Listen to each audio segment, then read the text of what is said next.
আজকে আসলাম এই যে একটা টিকটকার আপুর সাথে ইন্টারভিউ নিতে এবং কথা বলতে আসলাম। আসসালামু আলাইকুম। ওয়ালাইকুম আসসালাম। ভালো আছেন? হ্যাঁ জি, আপনি ভালো আছেন? আচ্ছা, আপনার সাথে কি কথা বলতে পারি কিছুক্ষণ? না, আমি একটু ব্যস্ত আছি, আমার একটু কাজ শিডিউল আছে তো নাটকের, এই কারণে আমি একটু ব্যস্ত আছি। কিছু তারপরেও বলবেন? যদি একটু, আমি ভিডিও করতেছি আমার পেজের জন্য, আমার অডিয়েন্সরা আপনাকে দেখতেছে। আপনি যেহেতু যশোর জেলার সুন্দরী আপু এবং ভাইরাল একটা পার্সন, টিকটক বানান, আমরা দেখি, সব কিছুই দেখি। তো যদি একটু সময় দিতেন আর কি, একটা মিনিট। হ্যাঁ হ্যাঁ, অবশ্যই অল্প একটু সময় দিতে পারি আর কি, বলেন। আপনার হাতে দেখতেছি অনেক একটা দামি আইফোন, ওরে বাবা, 16 প্রো ম্যাক্স। হ্যাঁ, আমি তো 16 প্রো ম্যাক্সই ইউজ করি। এটা কি আপনি কক্সবাজার থেকে নিছেন নাকি?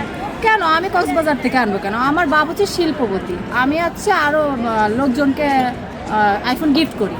ও আচ্ছা, না অনেকে দেখা যায় টিকটকাররা আপুরা ওই যে আইফোন নেওয়ার জন্য কক্সবাজার যায়। তো আমার আইফোন নেওয়ার জন্য কক্সবাজার যাওয়া লাগে না, আমার কাছে আরও আসে আইফোন নেওয়ার জন্য, বুঝতে পারছেন আপনি? ও আচ্ছা, না, বুঝতে পেরেছি। তো কি অবস্থা, আপনার দিনকাল কেমন যাচ্ছে?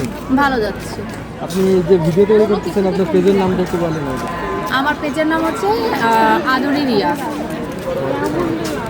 ফেসবুক থেকে এখন প্রতি মাসে কেমন পরিমাণ আর্ন করতেছেন?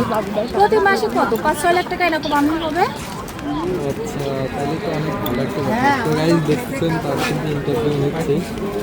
আর আপনার কি পার্সোনাল কিছু বলার মতন কিছু আছে? পার্সোনাল বলার মতন আসলে আমার পেজটা সবাই একটু ফলো করে রাখবেন। আমার পেজটার নাম হচ্ছে আদরি রিয়া, সবাই ফলো দিবেন। আমি এবং ভিডিও নতুন নতুন ভিডিও আছে সবাই একটু শেয়ার করবেন। আপনার কন্টেন্ট কি কন্টেন্ট নিয়ে কাজ করেন? আমি বিভিন্ন ধরনের কন্টেন্ট বানাই। যে কোনো একটা কন্টেন্টের নাম বলেন। যেমন হচ্ছে মিউজিক ভিডিও, নাটকের ভিডিও, নাচের ভিডিও। মেন উদ্দেশ্য হচ্ছে নাচেরটা হচ্ছে বেশি করা হয় আর কি। আর পেজটা সবাই গাইজ দেখে আসবেন। ঠিক আছে।